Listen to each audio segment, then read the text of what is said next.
Kasi guys, ngayong araw, opo ngayon, Lunes, epektibo na po ang pag-aresto dito sa kaisa-isang appointed son of God and the owner of the universe na kaya niya daw pindutin ang vibrator ng mundo na si Pastor Apollo Kibuloy. Kasi guys, wala naman po talagang nangyari dito po sa hinihinging pabor ni Atty. Topacio na 3 araw daw. So sabi niya humingi siya ng pabor doon sa sa huling hearing doon sa Kamara na bigyan niyo po ko ng 3 araw para ipa-attend nga daw po ang kanyang kliyente. Ngunit ang nangyari, wala. Hindi pa din po sumipot, hindi pa din po nagpakita. So, ang ginawa ni Kibuloy is another level of pambabastos. Hindi lang sa Senado, kasi iba yung kaso niya sa Senado eh. 'Di ba? Yung sa Committee on Women's, Children, Family Relation and Gender Equality. Iba po ang niya doon, ang hinaharap na kaso. Ukol po yun sa pang-aabuso, ukol din po yan sa allegedly rape, at 'di ba pang-abuso sa mga minor de edad.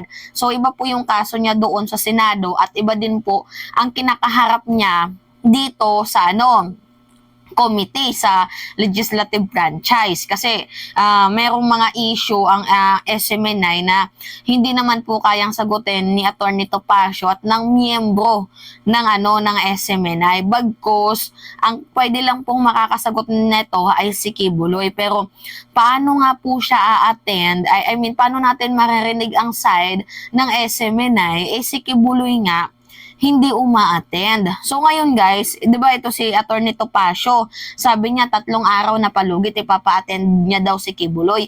Ang nangyari, si Atty. Topacio sumama sa prayer rally.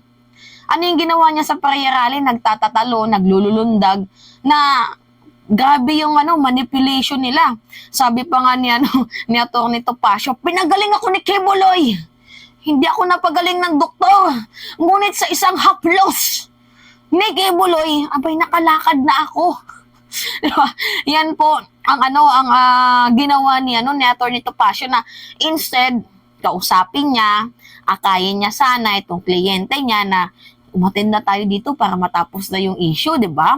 Ang ginawa niya, sumama siya guys doon sa huling prayer rally, if I'm not mistaken, doon sa Liwasang Bonifacio, na kung saan ang ginawa niya, pinagsisigawan niya na pinagaling daw siya, nakagawa daw po ng milagro itong si Apollo Kibuloy dahil hindi nga daw po siya napagaling ng doktor niya. Hindi, ganito, sabi ng doktor niya, 4 na linggo pa daw po siya bago gumaling.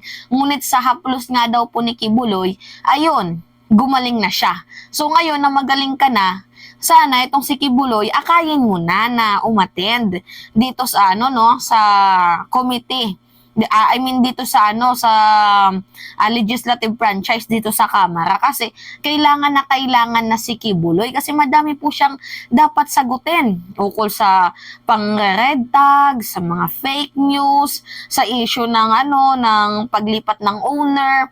Kasi guys, si Kibuloy lang naman po yung yung makakasagot sa ibang tanong. Although meron naman pong tanong na kayang sagutin ng kanyang abogado at ng miyembro ng SMNI, pero meron pa din po mga specific question na si Kibuloy lang po ang makakasagot. Actually, nung November pa to guys nung November pa to, 'di ba? Itong pagdinig doon sa Kamara, and binigay na po lahat ng uri ng karapatan ni Kibuloy, ginamit na. Nag-hearing na una, hindi umattend, second hearing, hindi umattend, third, hindi rin umattend, hanggang sa ina-issuehan na siya ng summon, ng sabina, hanggang sa nai-contempt, tapos humingi pa ng 3 araw na palugit. 5 buwan na po itong si Kibuloy. Itong kaso niya doon sa hindi naman po totally kaso. Yung kinakaharap nila, 'di ba, na issue doon sa Kamara, hindi po siya nagpapakita. So ngayon, wala pong reason kayo or ang kampo ni Kibuloy na sabihin na hindi nyo kami binibigyan ng due process kasi ang totoo guys, binigyan na po sila ng ng due process. 'Di ba kung hindi binigyan ng due process itong si Kibuloy, dapat matagal na 'tong nahuli. Kaso lahat po ng karapatan ni Kibuloy ginamit na po, kaya wala po siyang dahilan na para sabihin na hindi po siya nagkaroon ng due process dahil binigay naman po sa kanya lahat-lahat. 5 buwan, biruin nyo, mantakin nyo, 5 buwan po guys, itong usad ng ano na to, ng kaso ni Kibuloy. 'Di ba? Mantakin mo 'yun. Tapos sasabihin hindi kayo naka-receive ng due process. So ngayon, wag niyo po tong pagtakpan. 'Di ba? Wag niyo itago si Kibuloy dahil nga ngayon final na po na pwede na po siyang arestuhin. Wag niyo po siyang itago. 'Di ba? Wag niyo po siyang pagtakpan. Harapin niya po ang kanyang pagkakasala. 'Di ba? Wala naman pong masama doon kung sagutin niyang tanong kasi hindi naman po siya ata titigiin doon sa kamera. 'Di ba? Papasagutin lamang po siya sa mga sa mga tanong kasi meron pong mga tanong guys na iba yung sagot ng miyembro ng SMNI, iba din yung sagot ng abogado, hindi nagkakatugma-tugma ang sagot. Kaya nga, kailangan itong si Apollo Kibuloy. So, paano nga natin maririnig ang side ni Kibuloy or yung side ng Suara Sub Media or ng SMNI, Sunshine Media, di ba? Kung itong si Kibuloy hindi uma-attend. Di ba admittance of guilt ba to? Di ba kasi yung hindi palang pagsipot sa hearing, admittance of guilt na yun eh. Kuno. Di ba? Kasi pag hindi ka uma-attend, meaning to say, natatakot ka. 'Di ba? So, ayaw mong sagutin kasi nga may kasalanan. Ganun ba?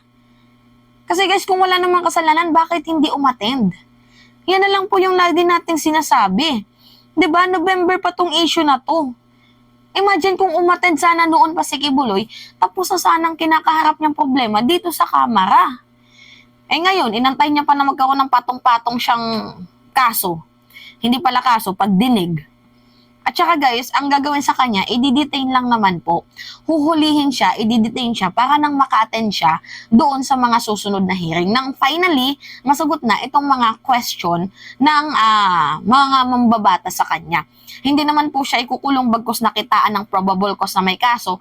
Siya po ay ikukulong doon sa detention center para sa susunod na hearing magkaroon po ng kasagutan na itong mga tanong sa kanya at pag nakitaan ng probable cause, syempre, korte pa din na maghuhusga dyan. And then, after na mahusgahan, pwede na po siyang makulong. Diba? Ganon po yun, guys. So, ngayon, Kibuloy, huwag ka nang makipagpatentero sa batas. Attend na lang po pag may time. 'Di ba? Hindi naman po ikaw huhulihin diyan kasi madami naman pong mga pulis diyan, hindi naman ikaw assassinate ng ating gobyerno kagaya ng sinabi mo na assassinate ka daw. Hindi po 'yun yung gagawin sa iyo doon. Uhulihin ka bagkus para maka-attend ka na sa susunod na hearing.